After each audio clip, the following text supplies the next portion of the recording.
show, we always evolve. We talk about change.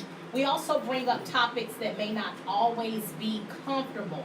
I appreciate you guys for tuning in each and every Monday night. I've kind of been on a break for the last couple of weeks. Seems like I haven't been in the studio in a while, huh?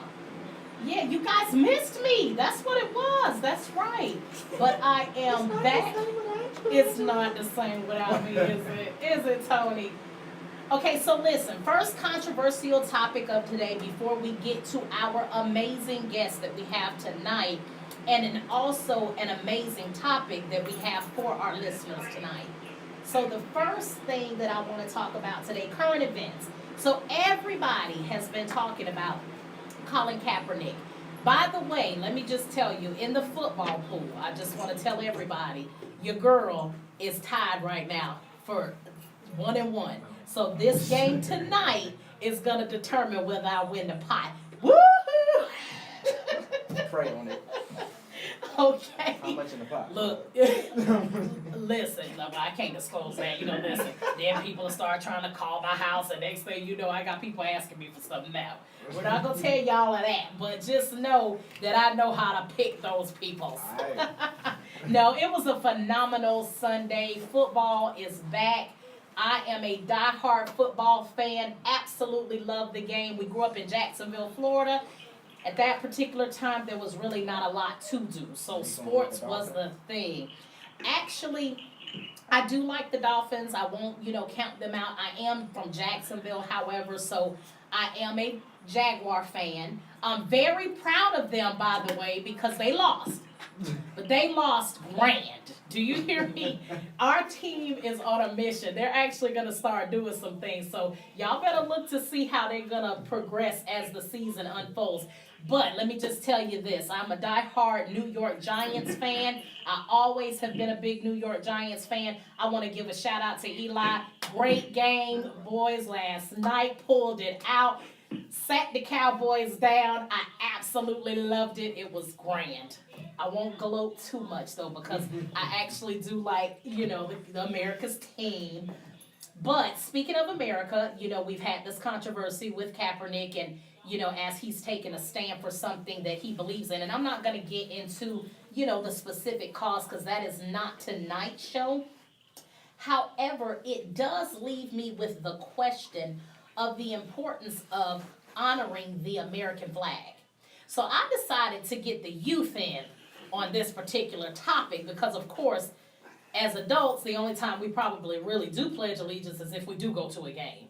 I don't really know of any other really major events that would require it. So school definitely does require, you to be. Morning. Exactly. So what is your take on the flag? Now, do you think it's disrespectful not to pledge allegiance to the flag?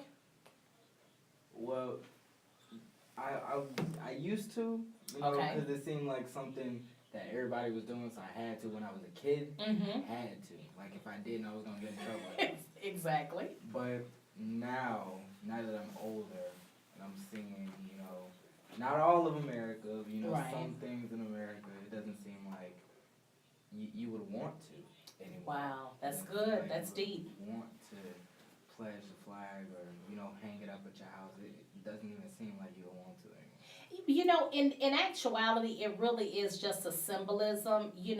What you feel about where you live and your country truly is an opinion. And it does, bring up the topic of it's kind of like one of those double-edged swords, so to speak. They don't want us to have prayer in school or to speak religion on your job or whatever the case may be, but it should be okay to, pledge allegiance to the flag. Well, what about those that don't feel like they should have to? Yeah. It almost is kind of like the rights go for both sides.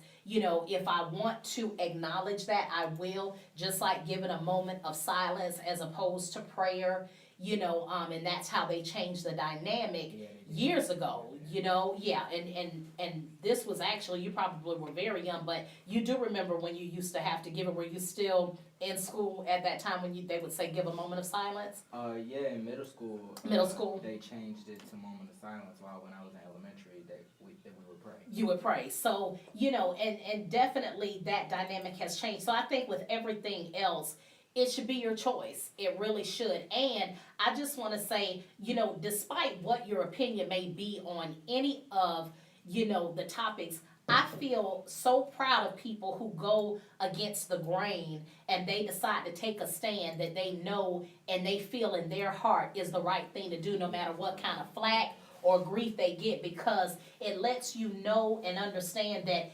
everything that you fight for is not always going to be easy. People are not, you know, may not even accept it at first. But ultimately, a lot of the things that transpire today was because we fought so long ago. And if we hadn't had brave souls to go out there and lead the charge, guess we don't know where we would, you know, end up. So right now, I just want to, you know, challenge those that feel in their heart, because listen, there are, you know, duties that God has placed on the inside of us, and in expectation that if that's something you know your purpose to do, take a stand. What is right is truly right, and what is wrong is truly wrong. And I always feel like ultimately the truth will prevail. It always does. So glad that you joined me for this little quick tidbit. We're gonna start calling this A's opinion, because you know I have a lot of them. And that's just kind of how we like to, you know, how I'm going to open up the show going forward. So we started kind of light today, but as it evolves, these topics are going to get harder and harder. Tony, are you going to be ready? Are you going to bring your, you going to bring your crew in to defend you and back up some of the things we got going on? I got one of them over there. She just disappeared. But yeah, I'm always ready. These topics, good topics. Yes. Topics that people my age need to pay attention to. I love it. Well, you know what? I'm all for the youth. You guys are the future, and it's up to us to help you get there. So I thank you so much for being on my little segment today. Again, Mr. Foxworth in the house. What's up, y'all? We'll bring some AIs in here next week. But I thank you again, and I'm gonna give you guys a short break. Listen to a wonderful selection from 108 Praise Radio. I don't know what surprise music we got going on, but listen, it's all praise. So even when you tapping your feet and bopping your head, that is praise music. You didn't know we rolled like this. This is a new kind of gospel. I don't think they're ready for this one. But when we get back, I am going to feature my amazing guest, and we're going to get inspired. You are listening to the Angela Foxworth Show right here on 108 Praise Radio, and we will be right back, like Chuck Willery used to say, 2 and 2. All right, see y'all. Fox and AI. That's right, Fox.